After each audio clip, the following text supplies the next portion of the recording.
Ya.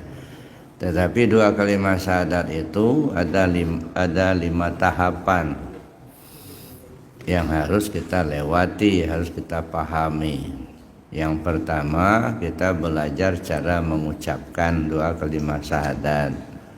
Ilmunya ilmu fikih, ilmu syariat.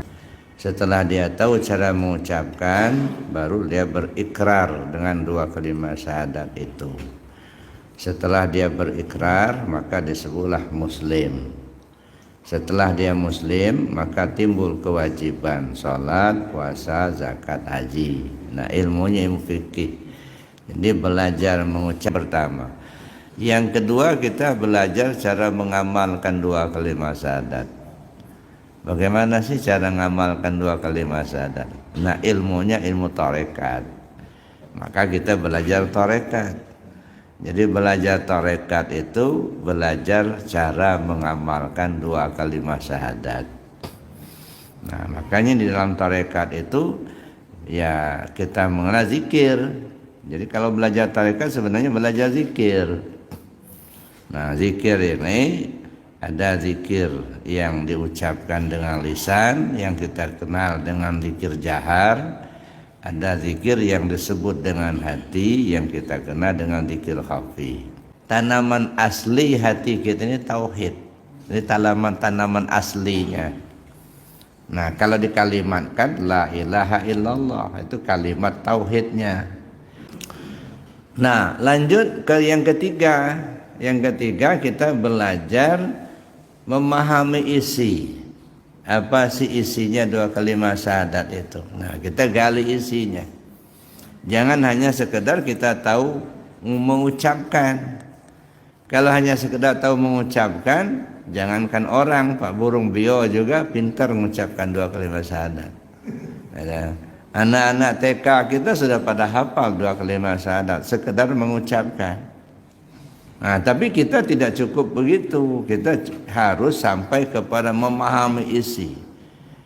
Asyhadu an la ilaha illallah wa asyhadu anna Muhammadar Rasulullah, itu kalimat. Namanya juga dua kalimat syahadat.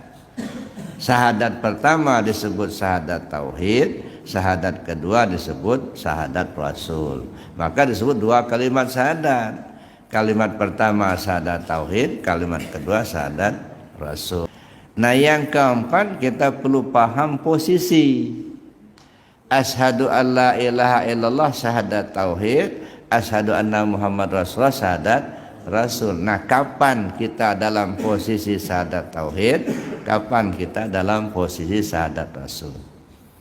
Sebagai gambaran, kan banyak betul itu sebenarnya isyarat ke sana, ya. As-saumu li wa ana ajzi bihi. Puasa untuk aku yang jadi balasannya. Yang nyampaikan itu Nabi, tapi ku-nya itu kan Allah. La ilaha illallah hisni, man qala la ilaha illallah dakhala hisni, man dakhala hisni amina min azabi. La ilaha illallah itu benteng aku. Siapa orang yang mengucap la ilaha illallah, berarti dia masuk ke dalam bentengku. Siapa orang yang berada di dalam bentengku, aman dari siksaanku. Yang menyampaikan kalimat itu Nabi, tapi ku-nya itu Allah. Nah, pertanyaannya, posisi Muhammad ketika itu ada di mana? Nah, ini kan yang menyampaikan Nabi, tapi ku-nya Allah. Nah, di mana posisi Muhammad ketika itu? Beda dengan ketika Nabi mengatakan innamal a'malu binniyat wa innamal likulli imri'in ma nawa.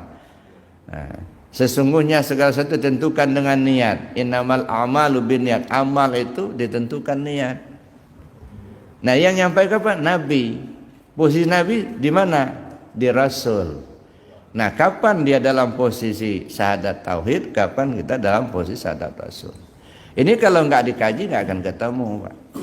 Ya, walaupun rajin betul kita sholat sunat atau sholat 5 waktu rajin betul, tapi itu ibadah, itu syariat. Nah, yang ini kajian, maka nggak bisa diabaikan tasawuf itu. Ya, kalau hanya kita memahami ilmu syariat, itu ilmu hukum-hukum. Jadi mengenal hukum-hukum Allah. Tapi kalau tasawuf mengenal Allahnya, kata. Kan beda. Maka ada orang yang ahli betul di bidang hukum-hukum Allah atau syariat, belum tentu dia mengenal Allahnya. Sebab Allah itu nggak bisa hanya didekati dengan syariat, tetapi harus pakai tasawuf. So Allah itu ghaibul ghuyub, maha ghaib. Dan Allah itu laisa kamitslihi syai'un, tak dapat diumpamakan dengan sesuatu. Nah, oleh karena itulah Nabi menganjurkan kepada kita supaya mengkaji, ya, mengkaji diri kita. Bahkan dalam Al-Quran sendiri kan disebut falyanduril insanu mimma khuliq. Adalah manusia memperhatikan tentang dirinya dari mana, dari apa diciptakan. Nah, jadi mengkaji diri itu perintah Allah, ya. Tafakkaru fi khalqillah wa la tafakkaru fi zatihi, kata Nabi. Pikirkan ciptaan Allah, jangan pikirkan zatnya. Kenapa? Tidak mungkin akal kita akan bisa menjangkau. Nah, oleh karena itulah untuk mengenal Allah itu kita perlu mengkaji ciptaannya. Ciptaan Allah itu banyak sekali.